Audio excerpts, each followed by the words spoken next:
Hey guys, it's Ryan. Welcome to my series of videos on cable knitting. With each video I'll be going over a different type of cable, so if you haven't watched my intro to cable knitting, be sure to go check that out. Otherwise, all you're going to need is your cable knitting needle, so be sure you have one of these. So good luck and enjoy. Today I'm going to be showing you how to make a woven cable. Here's an example of what the woven cable looks like. It's just almost like a checkerboard pattern. You have a bunch of stockinette stitches on one side and they're all interweaving each other. I made this little sample out of t-shirt yarn, so if that's something you want to learn how to make, feel free to check out the tutorial I have on that. I like to use the woven cable with t-shirt yarn just because it's really thick and makes like a nice coaster or table mat. But in this tutorial I'm just going to be using normal yarn to show you how to do it. To get started, you'll want to cast on any number of stitches. You might want to work in multiples of 2 because that's how thick your cables are going to be that are weaving through each other. So I'm going to cast on about 16 stitches. Once you have your stitches cast on, you'll want to flip it around and knit that first row like you normally would. In this case, what we're going to be forming is a stockinette stitch on the front side. So you'll want to begin purling the back side even when you first cast on. So go ahead and purl this first row here.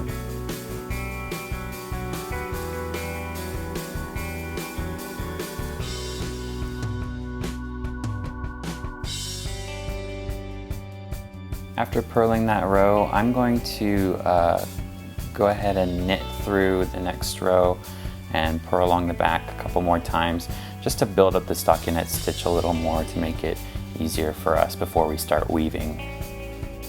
After building up the stockinette stitch a little more, you're going to be ready to start weaving. So take your cable needle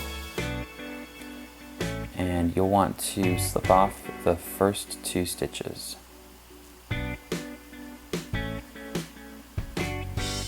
And depending on what way you want your first cable to go, it doesn't really matter. You can move it to the front or the back. I'm going to move it to the back and then knit off the next 2 stitches.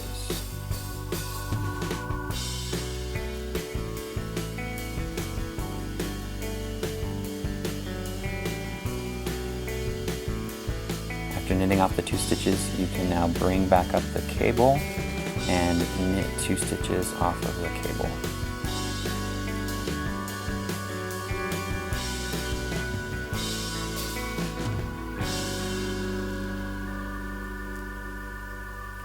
And now that your cable needle is free again, you can slip off the next 2 stitches and repeat what you just did. So take off 2, try to make it easy for you to see. Slip off those 2 and move them to the back, and then knit the next 2 stitches, and then we'll put the cable back. So what you're doing is you're basically repeating that over and over again for the entire row, slipping off 2 stitches, moving them back, knitting the next 2, and then putting back the cable to create this woven pattern.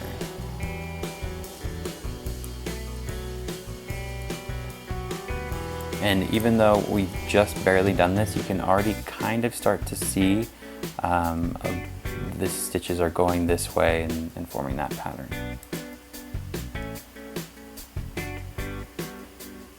So now you can slip off the next 2 and move them to the back. And knit off 2 stitches in front.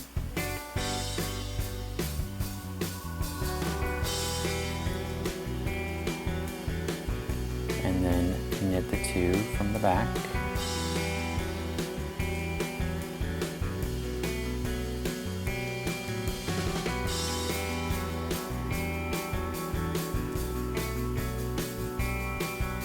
And then slip off 2 more and just repeat that for the rest of the row.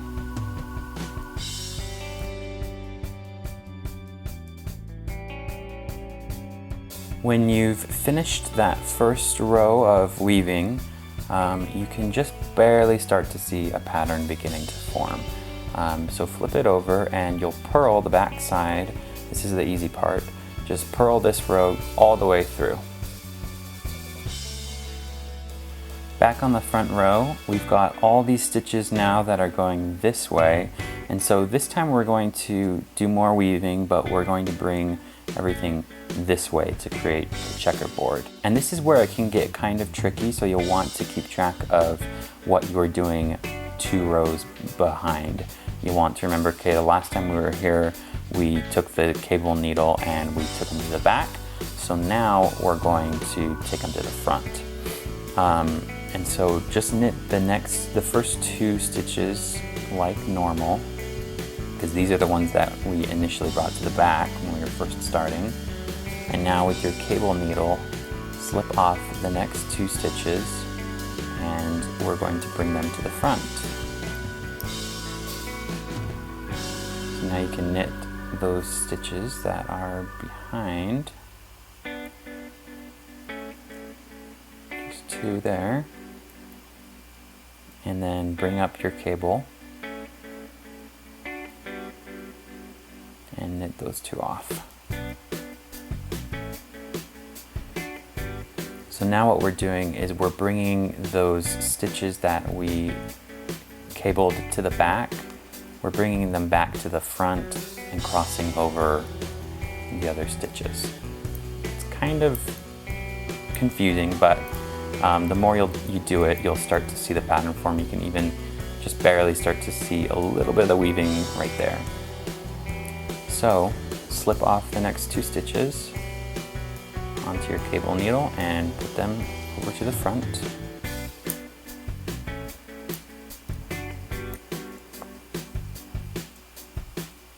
And then knit 2.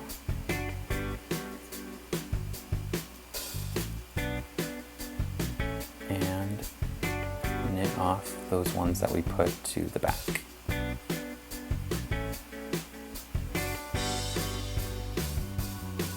And once you finish this row, you'll just want to purl the back side as usual, and I will meet you back at the front. Back on the front side, you can really see the pattern that's beginning to form. We've only done like 2 rows of weaving, and already you can see a really great pattern beginning to form. If you can guess, we're going to be going back to that first pattern that we were doing, so slipping off the first 2 and moving them to the back now, like we did before, and knit 2.